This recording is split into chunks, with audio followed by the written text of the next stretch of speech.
As the sun sets at the end of a New York workday, the mind transitions from daily tasks to the cloudier, more philosophical regions of social issues, culture, and politics.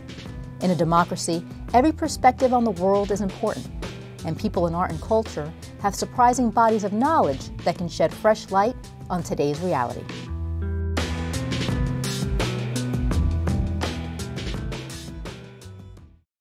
The following conversation with Julie Curtis took place in Tribeca on June 1st, 2021. Julie Curtis is a French artist living in Brooklyn. Her cartoonish paintings of women in ordinary social settings draw on surrealist tactics of attraction-repulsion to produce moments of acute pleasure and discomfort. Sexually charged, uncanny, and often funny, her work paints 21st century life as a series of dark narratives.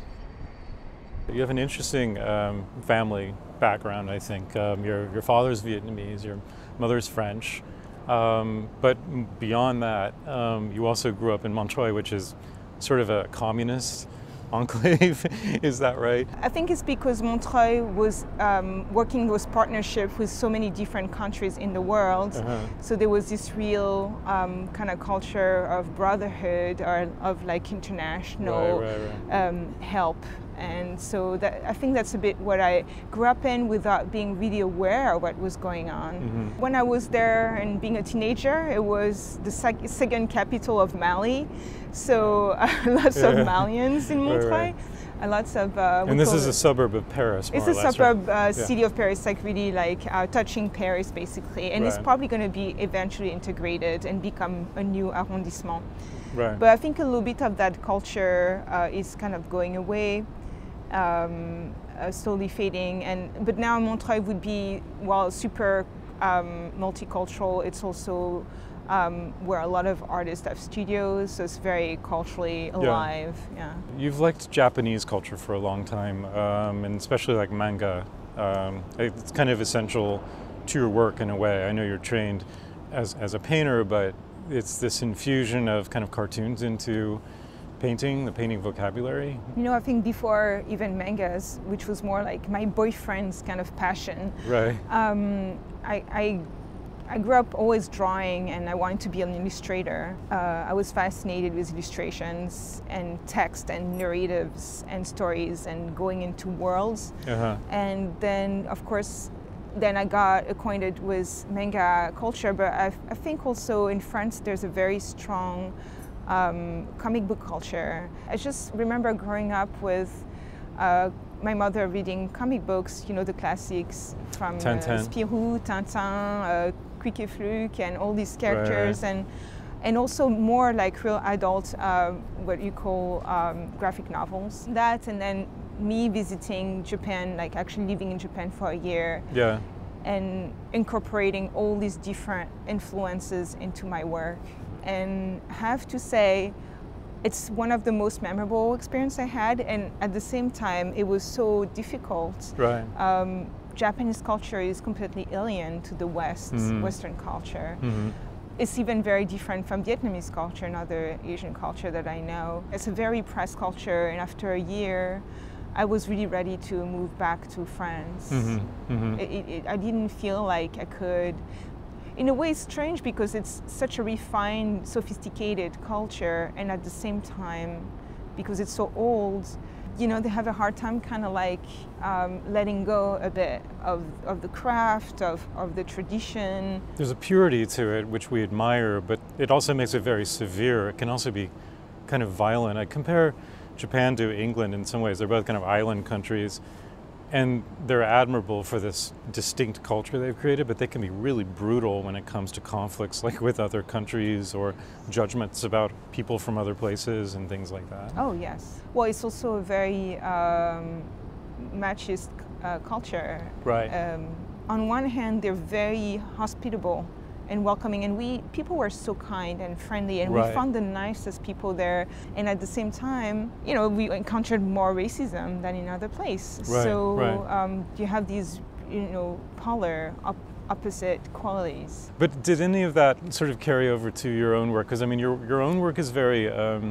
I see your work as very surrealist and feminist surrealist, but like the Japanese culture, it's also in Japanese culture, there's kind of very fine, cute kind of thing that also becomes kind of grotesque or something like that too, very dark. Yeah, it's funny because I think at the end of the day, my weird journey from being half Vietnamese, half French, and then spend some time in Japan and moving to America, it's all there in the work, and it's really hard to piece out what is what. But it is definitely a dark female archetype that's very much Japanese, and that you find in horror movies or like stories of Japanese ghosts. Yeah. And that is in my work. Japan has the most superficial, feminine kind of stereotypes, and has also the most complex, darkest, most fascinating and dangerous female archetypes. Yeah. So it's definitely there, but also I think also it echoes that kind of negative female archetypes. I'm as interested in it as in positive, version of it. Yeah. I'm really interested in exploring things from different sides, and I find that also in American culture, and I think the superficial, that the the manicured hands and all this like female kind of like the hair and nail industry. Yeah, the heels, all the female kind of decorative attributes. I don't find it as much in France, and I think that's why I had this attraction and pull. You're also inverting kind of the stereotypes. The French Surrealism historically is a boys' club. It's masculine, it's misogynist, it's and there are some female French surrealists, Dora Maar and Leonora Carrington, and English surrealists, Merritt Oppenheim. Yes. And I think that would be a big influence for you because of the Fräulein Teacup. It seems to me that you convulse these kind of attractive stereotypes using hair and in inappropriate places or grotesque versions of these exaggerated attributes. Well, I think maybe it started for me with Louise Bourgeois, really a strong woman artist, a strong voice, asking hard questions, really introspective, but also with kind of inheriting a lot of that surrealist kind of vocabulary. Magritte was extremely important for me, and I'd say Buñuel with the movies later on. Everyone asks you about hair. We've already talked about hair a little bit, but can you just say a few words about like what hair means? The hair thing started really early on. I know people are really stuck on that. Maybe I'm stuck on that, so people are stuck on that. I don't know. It's like never-ending circle. Well, it's a beautiful thing to paint, right, too, because it's very linear. I think that's what it is. It really started with this anecdote I tell everywhere, but at the same time, that's really the genesis of it, where I found my mother's hair into an old suitcase, and when I was a teenager, and I was so fascinated by finding this braid of like really brown hair, while only knew her was gray hair. Right. And I found also a sister's hair, so I had all my aunt's hair, and I could hold it, and it was something strange about the experience. Yeah. And then I cut my own hair, I had like really long, and then I put that in there too in the suitcase, and I just had this really unconscious, thing happening.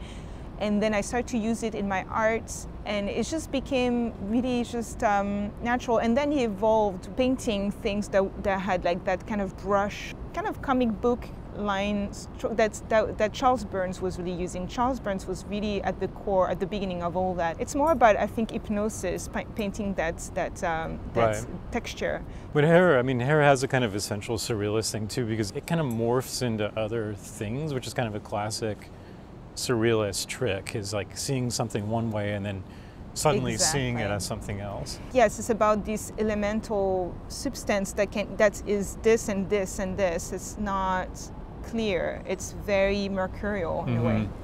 You worked as an artist for a long time, and then it seems like suddenly you became like really well known, like just overnight. And I stood next to you one time at an auction, and people were bidding on your work, and it went really high, and I thought just how strange and, maybe wonderful, but also kind of strange and uncomfortable that is. And have you reflected on the market? Does the market bother you? Is it something you worry about in some way? Or is it just something that it's happening, it's in the real world, and it's not necessarily about you? It speaks to the surplus of a certain layer of society that has so much surplus that they can really drive these markets to an extremity. And in a way, I don't relate to it that much. I have profited from it And in other ways, I'm the tool. I'm very passive in this. It's almost like the thing is, it's like a machinery and I'm caught in it. How much control do I have over it? Not much. So for me, it feels very surreal, and that's why, you know, I just make my art, and what else is there to do? There's not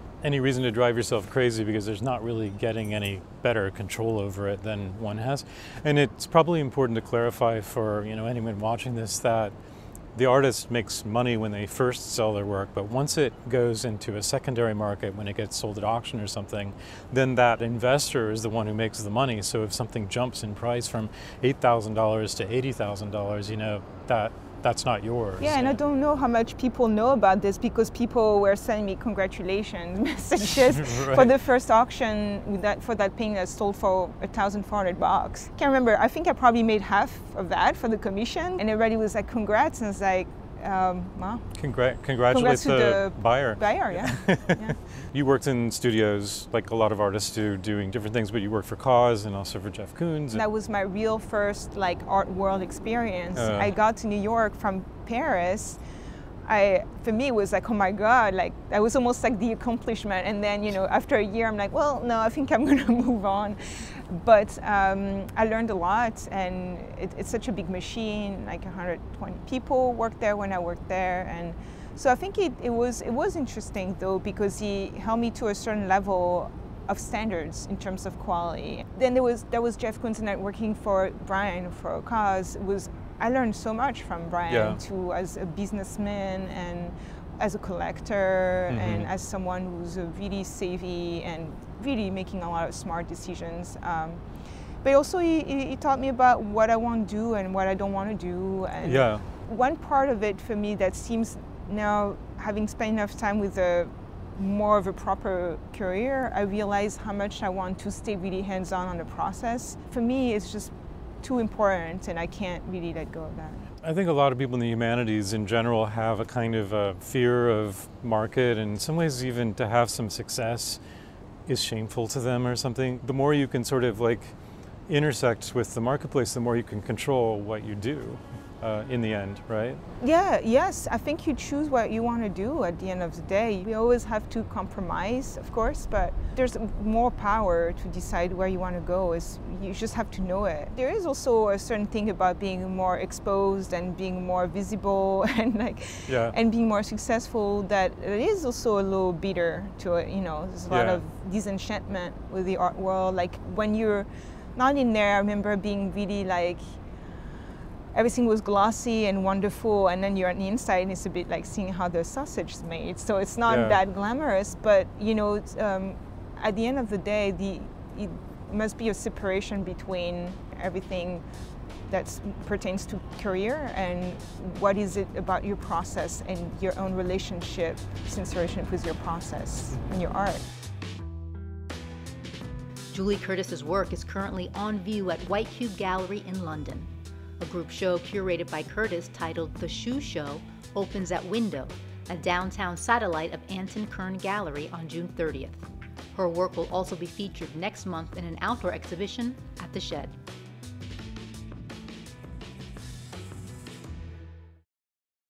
The following conversation with Alex Rosenberg took place on the Upper East Side on June 2nd, 2021.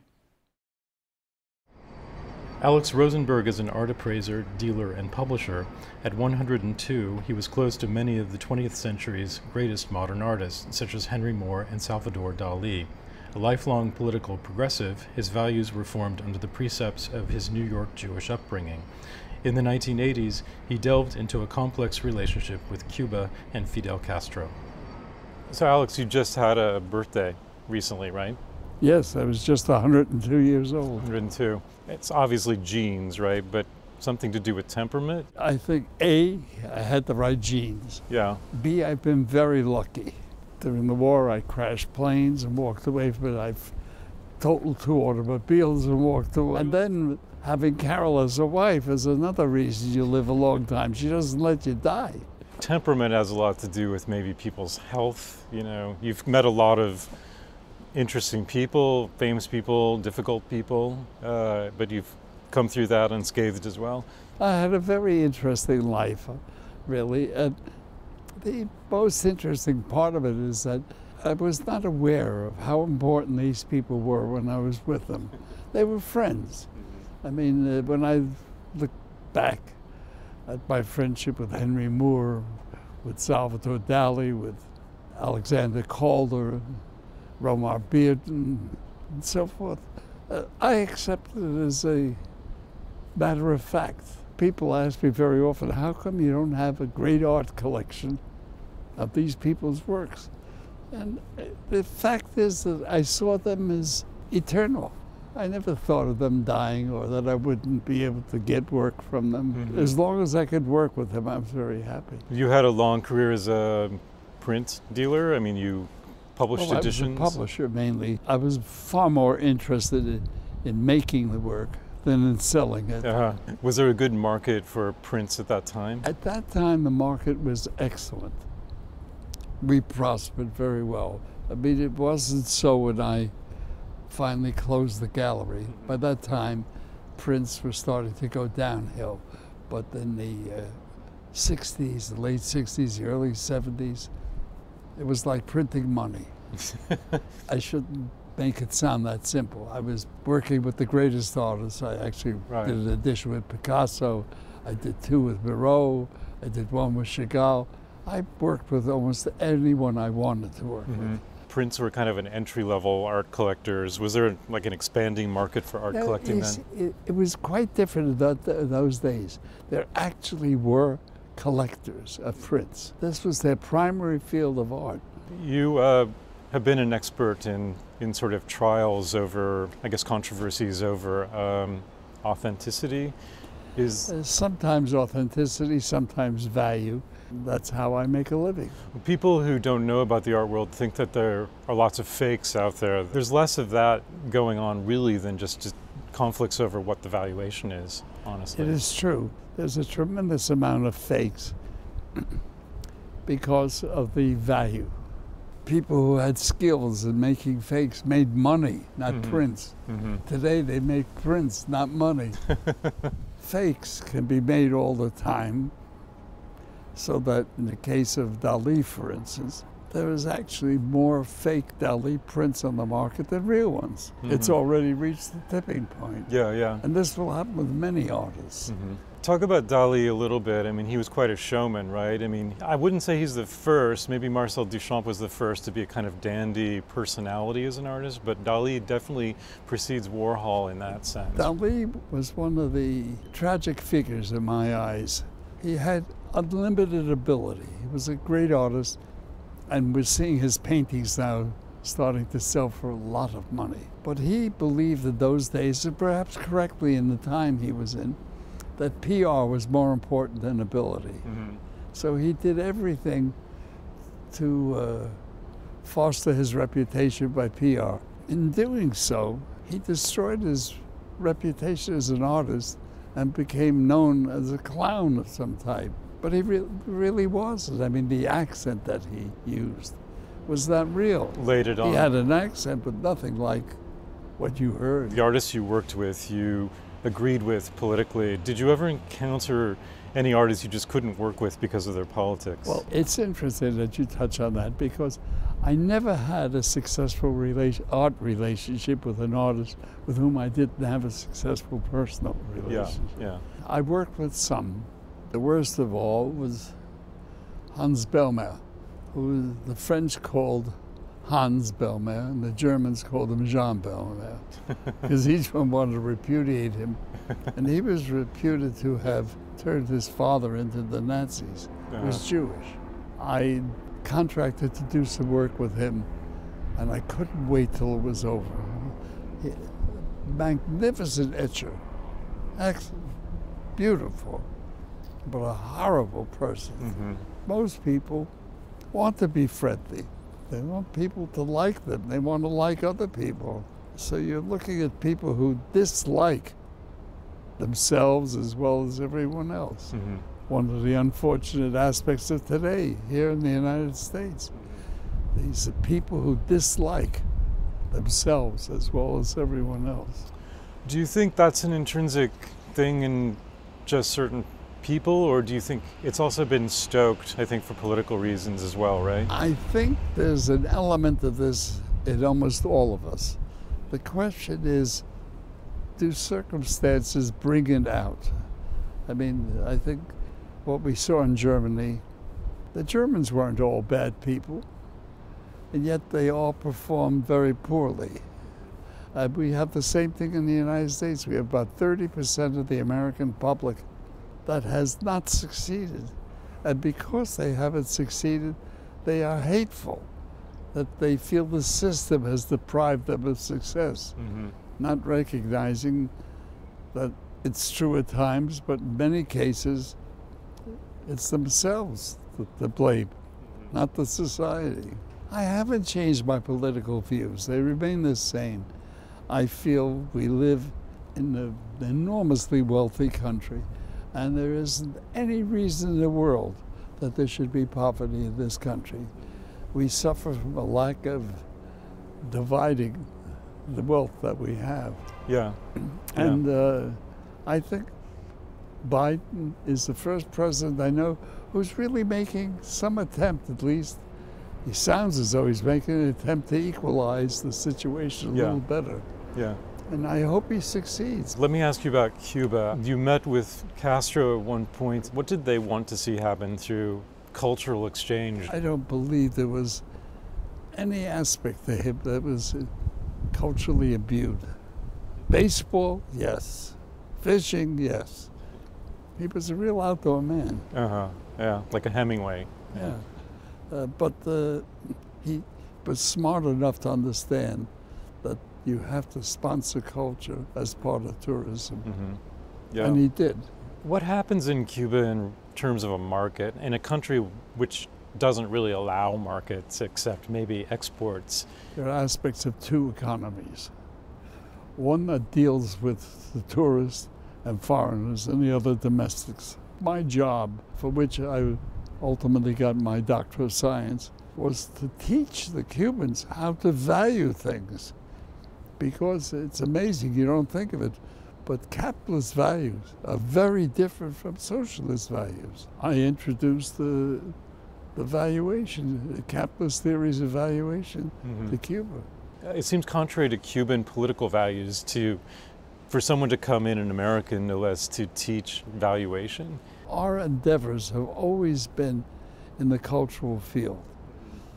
But because Cuba sees culture as a political weapon, we became very valuable to them. But Cuba's a marvelous country, and if they can ever get themselves straightened out with the United States, and I should put it the other way, if the United States ever straightens out with Cuba, I think Cuba will prosper enormously.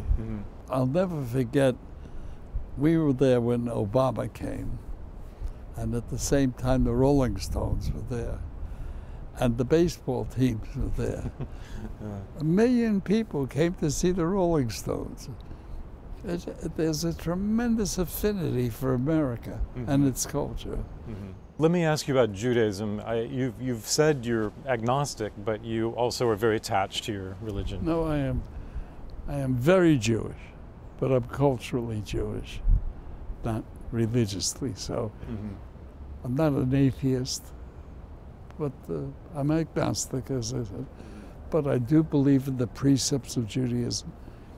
And as I always describe it, I say, Jews die, but Judaism survives. That's how we went from being a Semite nation to a Slavic nation. We've constantly intermarried. New people have come in who weren't Jewish to keep it going. And those values, though, Susan Sontag described like one of the backbones of American culture as Jewish moral consciousness. And yes, I mean, if you take the precepts of Judaism and you add them to democracy, it's a perfect fit. This is why the Jewish people have been so successful here. Do you want to talk about Netanyahu just today? You know, it looks like he's alliance. About finished, thank heaven, because he has been the cause of so much difficulty. And the thing that troubles me is when we speak about Israel. We don't speak about Netanyahu they talk about Israel. And that is an inherent form of anti-Semitism, the most dangerous type, because it automatically incorporates everybody, whereas we don't do that when we speak about Russia, we speak about Putin. So I'm very concerned about the growth of left-wing anti-Semitism. For instance, I believe the Arabs should have all the rights. I don't believe they can have a successful nation after the Israelis took away parts of it. But whatever system we're going to have there, I believe in it. But my desire to see reform has not caused me to be anti-Israeli.